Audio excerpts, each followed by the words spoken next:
Parole de Dieu quotidienne.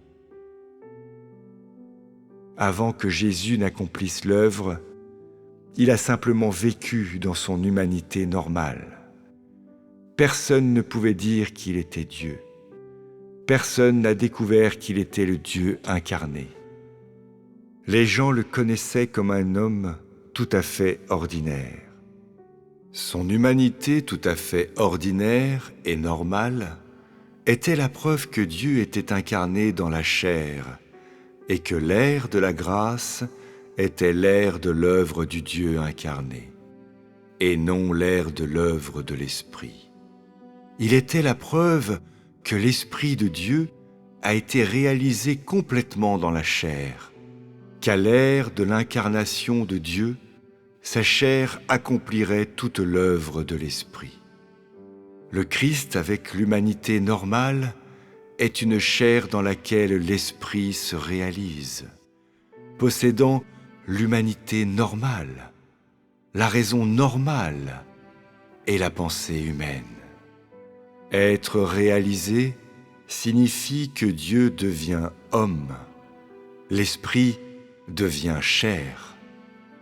Pour le dire clairement, c'est quand Dieu lui-même habite une chair avec une humanité normale et par la chair de l'humanité normale exprime son œuvre divine.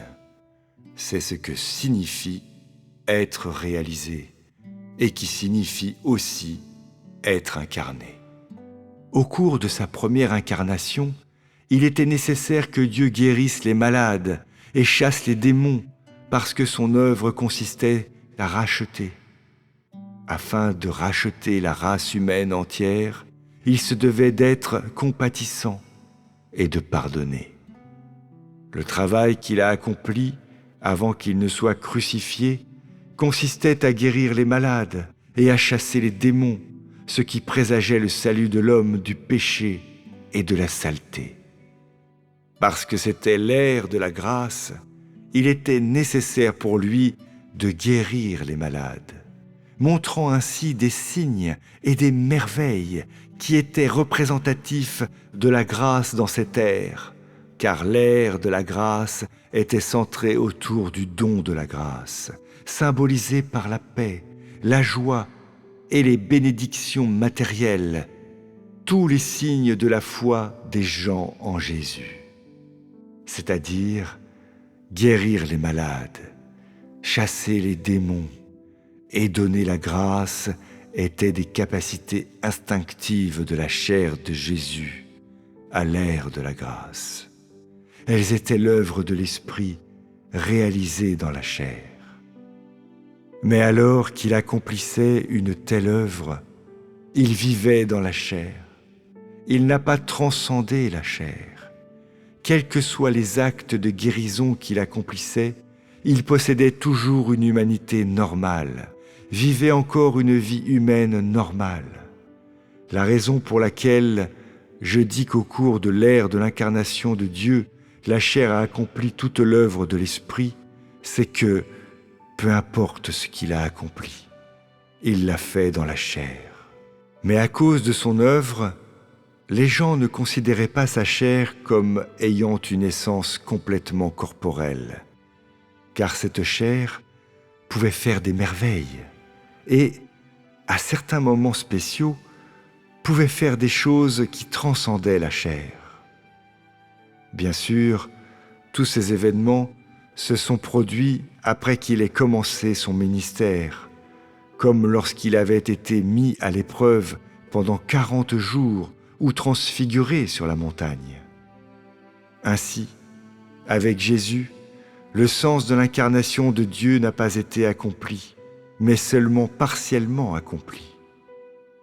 La vie qu'il a vécue dans la chair avant de commencer son œuvre était tout à fait normale à tous égards. Après avoir commencé son œuvre, il n'a conservé que l'enveloppe extérieure de sa chair. Parce que son œuvre était une expression de la divinité, elle dépassait les fonctions normales de la chair. Après tout, la chair incarnée de Dieu était différente de celle des humains faits de chair et de sang. Bien sûr, Dans sa vie quotidienne, il avait besoin de nourriture, de vêtements, de sommeil et d'un abri comme tout le monde. Il éprouvait tous les besoins normaux, raisonnait et pensait comme un être humain normal. Les gens le considéraient encore comme un homme normal, sauf que l'œuvre qu'il accomplissait était surhumaine. En fait, peu importe ce qu'il a fait, il a vécu dans une humanité ordinaire et normale, et dans la mesure où il a accompli l'œuvre, son raisonnement était particulièrement normal, ses pensées particulièrement lucides, plus que celles de tout autre homme normal. Il était nécessaire pour le Dieu incarné de penser et de raisonner de cette manière, car l'œuvre divine devait être exprimée par une chair dont le raisonnement était très normal et dont les pensées étaient très lucides. C'est seulement de cette manière que sa chair pouvait exprimer l'œuvre divine. Tout au long des 33 ans et demi que Jésus a passé sur la terre, il a conservé son humanité normale. Mais à cause de son travail, pendant son ministère de 3 ans et demi, les gens pensaient qu'il était très transcendant, qu'il était beaucoup plus surnaturel qu'avant. En réalité, l'humanité normale de Jésus est restée inchangée avant et après qu'il ait commencé son ministère. Son humanité était la même partout, mais à cause de la différence d'avant et d'après le début de son ministère, 2 points de vue différents ont émergé concernant sa chair. Peu importe ce que les gens pensaient, Dieu incarné a conservé son humanité originale et normale tout le temps, car depuis que Dieu s'est incarné, il a vécu dans la chair qui avait une humanité normale. Indépendamment du fait qu'il accomplissait son ministère ou pas, l'humanité normale de sa chair ne pouvait être effacée, car l'humanité est l'essence fondamentale de la chair. Avant que Jésus n'accomplisse son ministère, sa chair est restée tout à fait normale, s'engageant dans toutes les activités humaines ordinaires. Il ne paraissait pas du tout surnaturel, ne montrait aucun signe miraculeux. À cette époque, il était simplement un homme très commun, qui adorait Dieu, bien que sa quête fût plus honnête, plus sincère que celle de toute autre personne. C'est ainsi que se manifeste toute son humanité normale. Parce qu'il n'a fait aucun travail avant d'assumer son ministère. Personne ne connaissait son identité. Personne ne pouvait dire que sa chair était différente de toutes les autres, car il n'a pas fait un seul miracle, n'a pas touché au travail de Dieu lui-même. Cependant, après avoir commencé à accomplir son ministère, il a conservé l'enveloppe extérieure de l'humanité normale et continuait de vivre avec la raison humaine normale, mais parce qu'il avait commencé à accomplir l'œuvre de Dieu lui-même, assumer le ministère de Christ et faire le travail que les mortels, les êtres humains de chair et d'os ne pouvaient faire. Les gens pensaient qu'il n'avait pas l'humanité normale et n'était pas une chair complètement normale, mais une chair incomplète. À cause de l'œuvre qu'il a accomplie, les gens ont dit qu'il était un Dieu dans la chair qui n'avait pas d'humanité normale.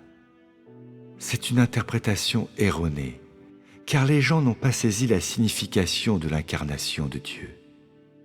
Ce malentendu résultait du fait que l'œuvre exprimée par Dieu dans la chair était l'œuvre divine, exprimée dans une chair qui avait une humanité normale.